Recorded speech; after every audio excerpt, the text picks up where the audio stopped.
Hi குட்டீஸ், இன்னைக்கான குரல் 3. மலர்மிசை ஏகினான் மானடி சேர்ந்தார், நிலமிசை நீடு வாழ்வார்.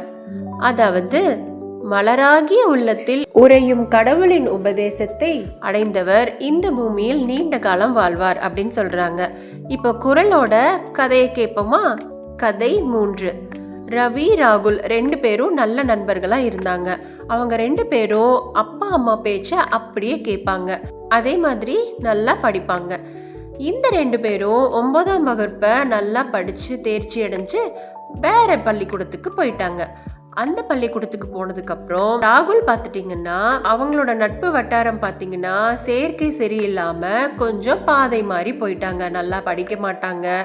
மெயினா அப்பா அம்மா சொல்றத கேட்கவே மாட்டாங்க. ஆனா ராகுலுக்கு ஆப்போசிட்டா அப்படியே ரவி இருந்தாங்க. ரவி நல்லா படிச்சாங்க.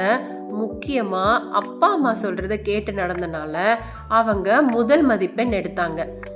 இதுலேருந்து இந்த கதையிலையும் இந்த குரல்லையும் என்ன சொல்றாங்க அப்படின்னா, கடவுளுக்கு சமமான நம்ம அப்பா அம்மாவோட பேச்சை கேட்கணும். அப்படி நீங்க கேட்டு வாழ்ந்தீங்க அப்படின்னா இந்த உலகத்திலேயே நீங்க தான் நீண்ட காலம் மகிழ்ச்சியா வாழ்வீங்க அப்படின்னு தான் திருவள்ளுவர் இந்த குரல்ல அழகா சொல்லியிருக்காரு.